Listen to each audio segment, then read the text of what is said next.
24 de abril, Día Internacional de Concientización sobre el ruido, eso que tanto nos afecta muchas veces y no nos damos cuenta de todo lo mal que nos provoca, de todos los males que nos hace atravesar. Y para charlar sobre el tema, sobre esta situación y sobre este día, estamos en comunicación con Nilda Becchiati. Ella es presidente de la Federación Iberoamericana de Acústica y presidente de la Asociación de Acústicos Argentinos. Nilda, acá Diego te saluda. ¿Cómo estás? Buen día. Hola Diego, buen día.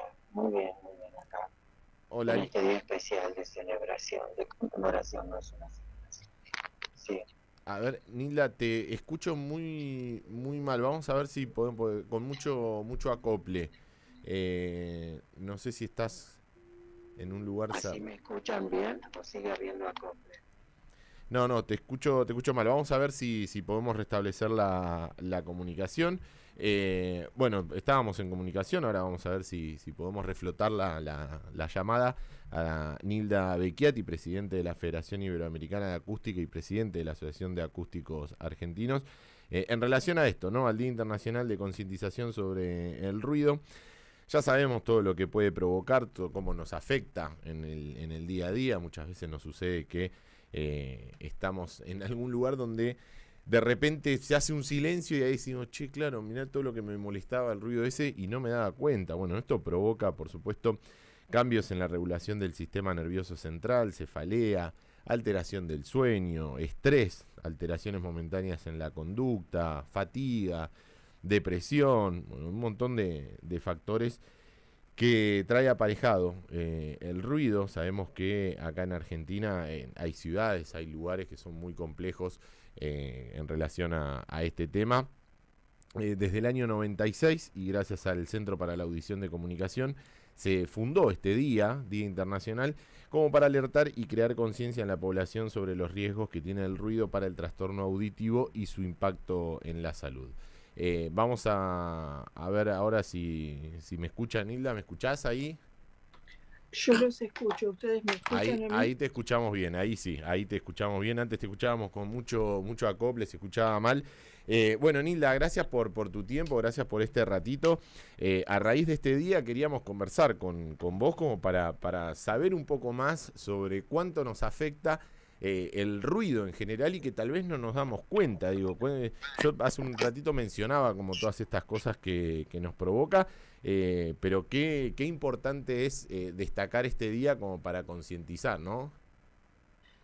Sí, es un día importante para tomar conciencia de los efectos que este contaminante físico nos puede producir, sobre todo teniendo en cuenta que en general no se nos educa desde chiquitos para cuidarnos respecto de esta contaminación. Los chiquitos van a la escuela y se les habla de cuidar el agua, de cuidar el planeta, de reciclar basura, lo cual está muy bien, por supuesto, pero de protegernos respecto del ruido no. Es más, se los estimula en general para celebrar, por ejemplo, cosas como cumpleaños, eventos, digo, como Sí. cumpleaños, y se utiliza música de niveles elevados, aún en los cumpleaños de los más chiquitos, en las casitas de fiestas o en las propias casas, se reproduce música amplificada. Los animadores de las reuniones infantiles suelen usar amplificador, micrófono y parlante para hablarles a los chiquitos que tienen la audición totalmente sana, saludable, que los tienen ahí a poquitos metros, pero para mostrarse como más tecnológicos, más modernos, más equipados, han ido acostumbrándose a hablarles de esa manera, con niveles sonoros elevados, y a estimularlos para que, por ejemplo, mientras están jugando, subir el nivel de música por encima de niveles que permiten conversar, por ejemplo. Entonces, todo eso es un mensaje indirecto de que para divertirse y pasarla bien hay que tener música, la música tiene que estar fuerte, que no es necesario ni hablar entre nosotros. Y es algo que sin querer se les transmite a los chicos desde que son muy pequeños. Entonces, y cuando son más grandes les toca ir a reuniones, a bares, a boliches o a recitales donde el nivel sonoro también es muy elevado. Y desde chiquitos les hemos ido haciendo que naturalicen que así se divierte uno, así la pasa bien, que no hay que decir nada al respecto ni protegerse. Y bueno, lo lamentable es que eso es lo social, desde el punto de vista social, pero fisiológicamente eso trae daño. Mm. Sí, Igual, o sea, el objetivo de este día que se instaló, así se conmemora, a partir de una iniciativa del Centro de Audición y Comunicación de Estados Unidos desde 1996, el objetivo es no solo proteger la audición, sino tomar conciencia de todos los efectos que produce el ruido en nuestro organismo. mm. La pérdida de capacidad auditiva lleva más tiempo, por supuesto es irreversible y es progresivo, digamos, al principio no se nota y eso es lo que lo hace grave. Desde la adolescencia, con estas actividades que mencioné, si son frecuentes, se puede tener pérdida permanente de capacidad auditiva. Sí, además pensaba eso, ¿no? Esto último que vos comentabas, Nilda, que tiene que ver con lo invisible y lo silencioso que es esto que tiene que ver con la audición, en el sentido de que al principio no te das cuenta y cómo se está dañando el oído y todas las funciones que tiene el oído y todo lo que trae aparejado eso, sin tener ningún tipo de repercusión en lo inmediato, como sí sucede con muchas otras cosas, y cómo es un costo que a largo plazo se paga. Sí, sí, sí. Y bueno, justamente no deja cicatrices visibles, no duele, progresivo, al principio uno no se da cuenta de eso. De hecho, eh, me parece que viene al caso mencionar una línea de investigación de científicos de Córdoba, de la Universidad Tecnológica de Córdoba, que hicieron hace ya unos años, pero que es totalmente vigente, y que a raíz de que detectaron en Córdoba que había jóvenes que egresaban del colegio secundario y en el momento de buscar trabajo, un porcentaje notable de jóvenes era rechazado durante los estudios preocupacionales, los estudios médicos, porque notaban ya un corrimiento, perdón, ¿se acopla? No. No, no, no, te escucho perfecto, Ah, Nilda. bien. Mencionaba que en aquella oportunidad hubo un grupo de médicos o de investigadores que notaron que había una cantidad importante de jóvenes que al buscar trabajo no pasaban los estudios preocupacionales porque tenían ya una pérdida permanente de capacidad auditiva, que no era tan elevada como para que los chicos se dieran cuenta de eso, no lo notaban, pero que en las audiometrías se los podía ver. Y de hecho cabe destacar que la audiometría de una persona que tiene pérdida de capacidad auditiva por haber estado expuesto a ruido, tiene una característica muy particular, no es una audiometría más. No es lo mismo que la audiometría que puede mostrar la pérdida de capacidad auditiva por la edad, digamos. O sea, a medida que cumplimos años, vamos perdiendo capacidades. Por ejemplo, vemos de otra manera, Mm. eso se llama presbicia, y perder capacidad auditiva, naturalmente, por cumplir años nomás, se llama presbiacusia. Las audiometrías que muestran pérdida de capacidad auditiva por presbiacusia tienen una forma, mientras que las que son de pérdida de capacidad auditiva por haber estado expuestos a ruidos tienen otra forma, otra característica visual. O sea, visualmente uno puede reconocer eso. Claro. Bueno, entonces detectaron que los jóvenes, que había un porcentaje no despreciable de jóvenes que eran rechazados en los estudios preocupacionales. Entonces se inició una línea de investigación para ver a qué se podía deber eso. Y entonces hicieron un estudio, ellos le llamaron longitudinal, que es a lo largo de 3 años, fueron evaluando chicos que estaban en la última parte del colegio secundario, o sea, los últimos 3 años. eh, y el estudio consistía en hacerles una audiometría en el inicio del año y una al final, y en paralelo con eso una encuesta de a qué actividades se dedicaban. Eh, Generalmente estaba asociado con actividades recreativas, pero tenían que decir a qué se dedicaban. Y, y bueno, lo iban haciendo a lo largo de los últimos años del secundario hasta que llegaban al momento de egresar, que era el momento en que podían tener interés en buscar trabajo. Claro. ¿Y qué encontraron? Al principio, ese grupo de alumnos que estudiaron, en el inicio eran menos los que tenían un poquito de pérdida. O sea, al principio estaban todos bien, no tenían ningún problema. A lo largo del primer año al finalizar el primer año, algunos ya empezaban a mostrar corrimiento del umbral auditivo, un poquito, permanente, ¿no? Eh, pero eran más los varones que las chicas. Entonces, la hipótesis inicial podía ser que era un problema, digamos, de que a los hombres les afectaba más que a los... O sea, que naturalmente los hombres Claro, estaban era más algo más afectados por algo. genético. Sí, podía ser genético.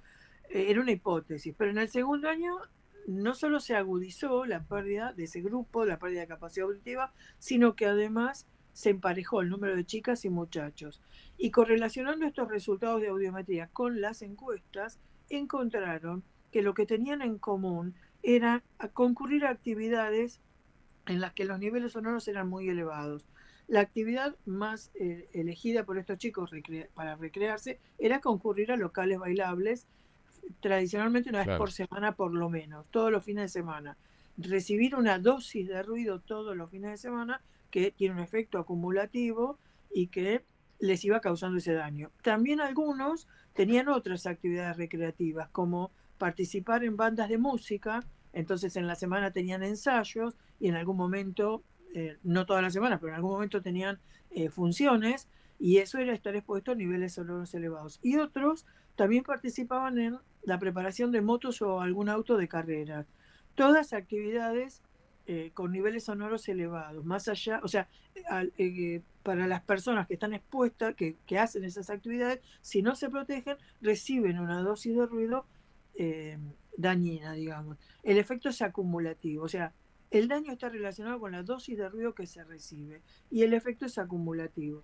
Entonces, pudieron correlacionar que la diferencia en el inicio, que era que los varones estaban más afectados que las chicas, era porque en ese grupo, o sea, las conclusiones se aplican a ese grupo, pero se pueden generalizar, ¿no? Son razonables para generalizar. En ese grupo, a esa edad, en el primer año de estudio, las chicas no iban tanto a los boliches bailables Claro, no, todavía, no pero al salían. año siguiente, claro, tuvieron permiso y pudieron ir más. Entonces ahí se emparejaron. No era una cuestión genética, sino de la dosis de ruido que recibían. El tema es que quedó en evidencia que con esas actividades que parecen totalmente inocuas respecto a la pérdida de capacidad auditiva, perdón, había un grupo de chicos que se veía afectado en forma permanente. Y yo recién dije, el daño está asociado con la dosis de ruido que se recibe. Y hay un factor más que sí es genético, que es la susceptibilidad de cada uno a tener ese daño Claro. frente a una dosis de ruido determinada. Las personas no somos todas idénticas, pero por supuesto la dosis de ruido es lo más importante. Después está en cada persona cómo reacciona su organismo. No a todos le va a hacer el mismo efecto, pero hay determinadas dosis de ruido que ya se sabe que sí causan a la mayoría de las personas esos problemas. Nilda, ¿cómo ves el trabajo que se hace a nivel gubernamental y demás en relación a esto, ¿no? A la contaminación auditiva en las grandes ciudades, que tal vez son mucho más visibles, ¿no? Pienso tal vez en Capital Federal, Sí. la ciudad de Córdoba, Rosario, digo, lugares con mucha concentración de gente.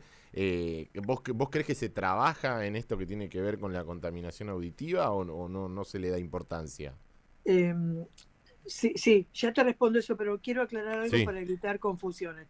En general, si bien estuvimos hablando de la dosis de ruido y el daño auditivo, en general, cuando hablamos de ruido que no sea en ambiente laboral, porque en el ambiente laboral está legislado, ¿sí? Dentro de la Ley de Higiene y Seguridad en el Trabajo, una ley nacional, eso aplica a todo el país, está regulado cuál es la máxima dosis de ruido que se puede recibir. Y generalmente la enfermedad profesional más asociada con esa exposición al contaminante físico ruido es la pérdida de capacidad auditiva. Ahora, cuando hablamos de ruido en general, hablamos de ruido urbano, que como bien dijiste vos recién, está asociado con las actividades humanas. Entonces, no se trata de contaminación auditiva, sino de contaminación acústica, que es o sea, no es que pretenda corregir lo que dijiste, sino agregar un poco más sobre el tema, sí, ya que sí, estamos, obvio, por supuesto, este por supuesto. programa es para divulgar el tema, justamente, lo cual agradezco de parte de ustedes. Eh, Hablamos de ruido urbano o ruido comunitario, algunos le dicen ruido ambiental, pero a veces por ruido ambiental uno puede asociar, qué sé yo, cerca del mar y escuchás el ruido de las olas y es un ruido natural. Claro.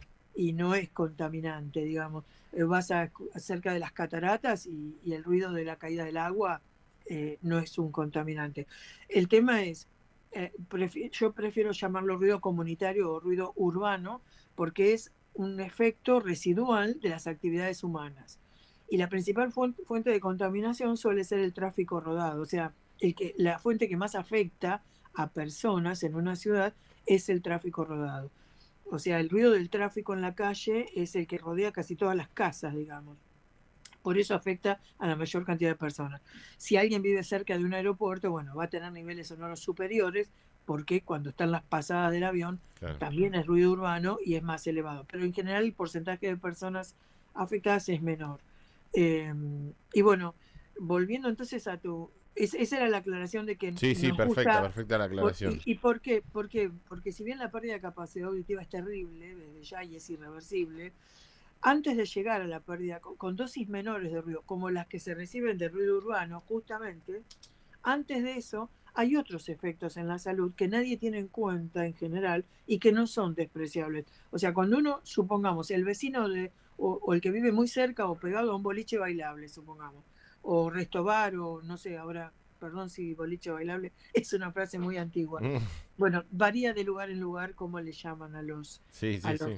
a los lugares de recreación. Sí, pero se entiende perfecto. Bien, bien, bárbaro. Entonces, son recreaciones nocturnas, ¿no? O sea, que tienen como consecuencia que además impiden que las personas que están expuestas a ese ruido, los vecinos, digo, no los que concurren al local, sino los vecinos no pueden dormir o no pueden descansar bien. Ese es uno de los peores daños del ruido urbano, el no dejarte dormir, más el nerviosismo que genera estar expuesto a algo que a uno le molesta y no puede evitarlo. Entonces, que esa es la definición de ruido, justamente. O sea, un ruido es un sonido, pero todos los sonidos no son considerados contaminantes. Un sonido es un ruido, o sea, un contaminante, cuando genera malestar en la persona que está expuesto a eso. O, por supuesto, cuando le genera daño en la salud, ¿no? Eh, bueno, ya con que genere malestar es suficiente para que sea un contaminante, porque afecta adversamente la salud. La salud es un completo estado de bienestar físico, mental y espiritual. Entonces, algo que perturbe ese bienestar genera efectos adversos. Sí, acá me aportan, por ejemplo, la gente que vive cerca de una vía de un tren, Sí, que está sí, pegado ahí al tren también, también.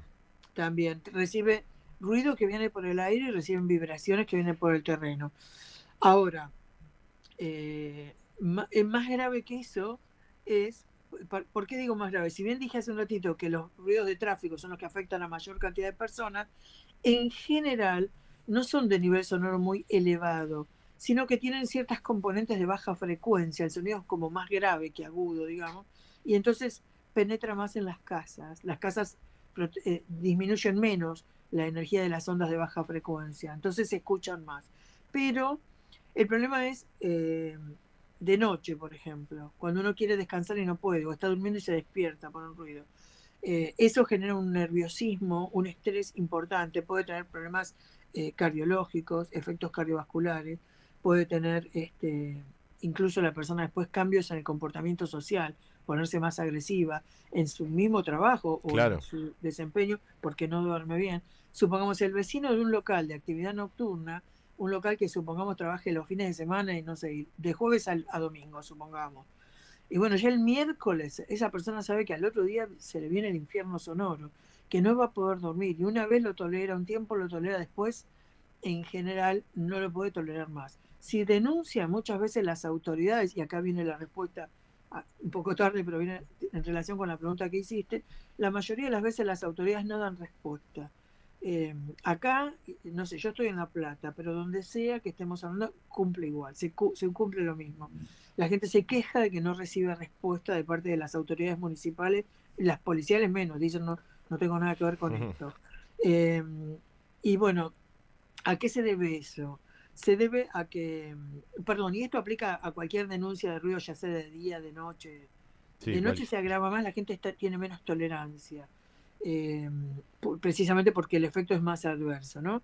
Pero también interfiere, por ejemplo, los colegios que tienen aulas que dan a la calle, y en la calle hay mucho tráfico, sobre todo, por ejemplo, de colectivos, porque está bueno que los colectivos acerquen a la gente a las escuelas, a los hospitales, está perfecto, pero que pasen por la puerta es un problema, porque como las aulas o las salas de internación tienen ventanas hacia la calle, el ruido ese penetra en el lugar y va en contra de lo que se necesita.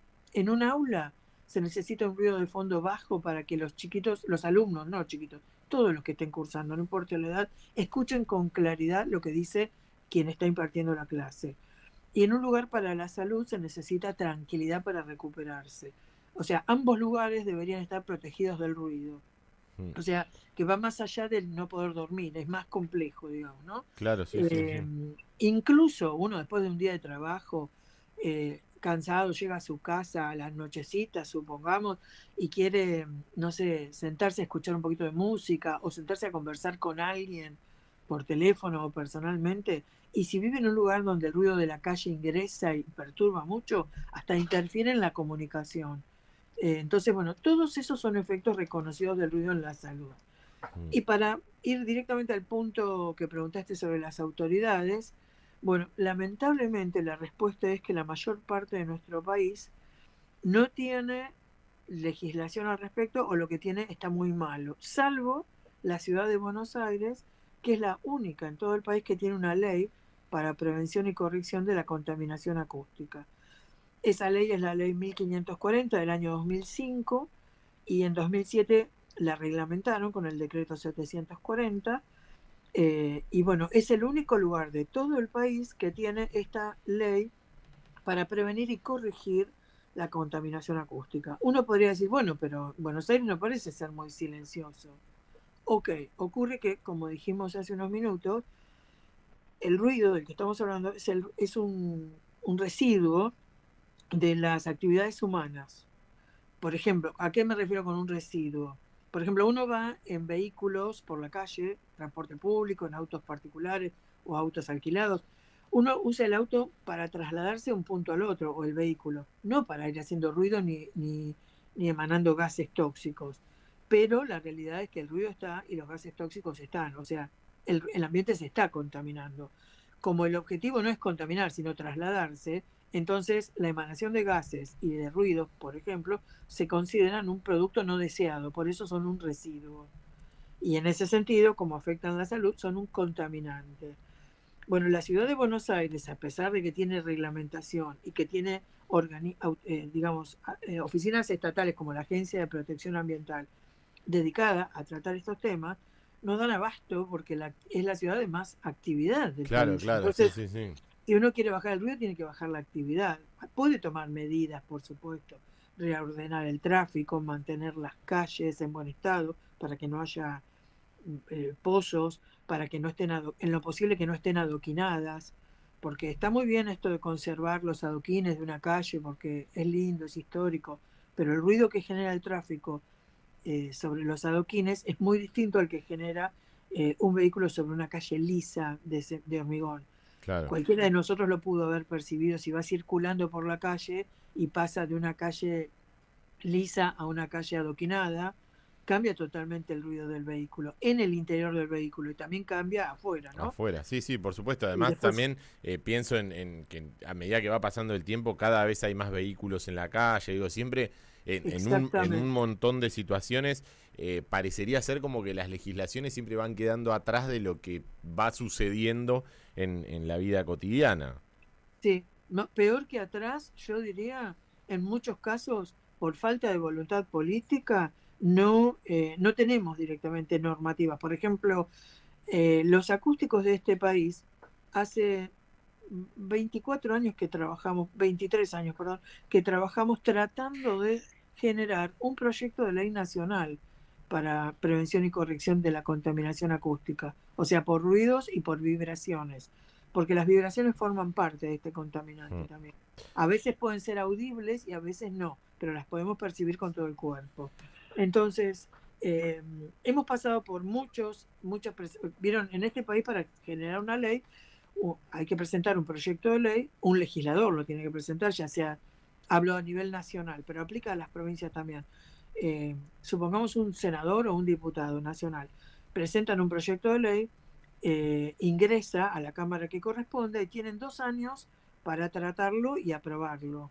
Y Mm. luego pasar a la otra cámara, que también tiene 2 años más para hacer lo mismo. Bueno, hemos logrado muchas veces media sanción, o sea, aprobación en una cámara y luego no aprueban en la otra.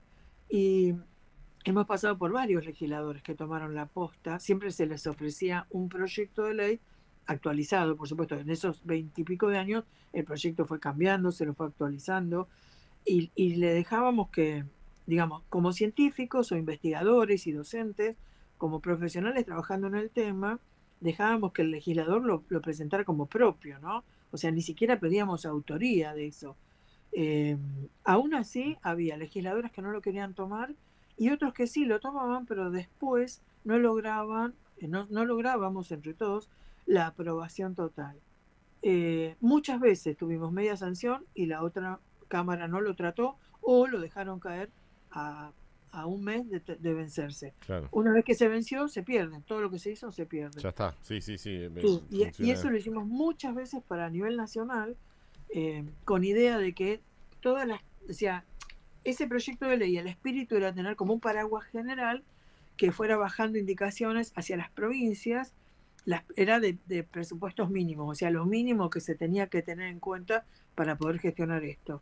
Bajaba hacia las provincias y de ahí las provincias que lo adherían, por supuesto, si lo adherían, daba lugar a que la misma provincia permitiera que cada municipio se organizara, se daban pautas, porque el ruido y la calidad acústica depende de los habitantes de cada lugar. Uno puede, digamos, una comunidad puede elegir qué tipo de calidad acústica quiere tener. Y son problemas locales, o sea, no se puede legislar en general para todo el mundo. Hay cosas básicas que estaban en ese proyecto, después cada uno puede elegir Claro, después las particularidades de cada sector, obviamente. Mm. exactamente. Para, porque digamos, el ABC de cómo gestionar el ruido ambiental o la contaminación acústica tiene como base empezar por reconocer, por supuesto, que el ruido y las vibraciones son contaminantes y que un territorio, así como se tiene en cuenta para lo que es impacto ambiental, que hay que tener en cuenta el uso del suelo, o sea, zonificar una ciudad o un pueblo en función del uso del suelo, o sea, zonas residenciales, zonas comerciales, zonas de recreación, zonas industriales. En esa zonificación tener en cuenta el tema ruido, o sea, incluir el ruido en el estudio de impacto ambiental. Eso se llama hacer impacto acústico, digamos. El ruido y las vibraciones. Cada vez que digo ruido, que en realidad para hacerlo más corto digo así, pero me refiero a ruido y Claro, vibraciones. sí, sí, sí, incluye Eh, todo. sí, es importante tener en Ni- cuenta eso. Y, y entonces una vez que uno zonifica en función del uso del suelo, tiene que tratar de ver, bueno, en cada zona qué ruido quisiera tener. O sea, tener metas de calidad acústica. Y para eso se necesitan profesionales que asesoren a las autoridades de aplicación, por supuesto, ¿no? Y a su vez, una vez que uno dice, bueno, vamos a zonificar así, así nos gustaría que esté zonificado y así nos gustaría que fueran las metas de calidad acústica, una vez hecho eso, hay que hacer un plan para lograr esa condición. Lleva unos años hacer eso, no es que de hoy para mañana, no se decreta, hagamos silencio, digamos. Se organiza con un plan cómo se van a alcanzar esas metas. Y para eso uno tiene que ver, bueno, por ejemplo, supongamos, tengo una zona residencial. Muy bien, en esta zona no voy a habilitar de acá en más actividades industriales o comerciales, porque van a contaminar con ruido y vibraciones. Esas las vamos a habilitar en la zona comercial o industrial, lo que corresponda. Y los que ya están, supongamos hay una panadería que trabaja de noche, está pegada a la casa, o más que una panadería, que también es una fuente de reclamos frecuente, supongamos una carpintería metálica. Bueno, esa ya está habilitada, está en la zona que resultó ser residencial. Ok, deberíamos tener un plan para ayudarla a lo largo de unos años, darle un plazo para mudarse a otro lado e instalarse. Ni- Eh, Nilda, nos quedaríamos charlando, se me termina el programa, me quedan poquitos minutos, seguramente en otro bien. momento te volvamos a contactar porque es sumamente interesante esto, es un tema que habitualmente charlamos acá en el programa, pero Qué bueno, bueno. no queríamos dejar pasar el Día Hoy Internacional de Concienciación sobre el ruido y agradecerte obviamente por este ratito con nosotros, por este tiempo que nos regalaste. Muchísimas gracias, Nilda. No, gracias a ustedes por invitarme y sobre todo por hacer divulgación de este tema. Gracias, que tengas lindo día. Igualmente. Charlábamos con Nilda Becchiati, presidente de la Federación Iberoamericana de Acústica y presidente de la Asociación de Acústicos Argentinos.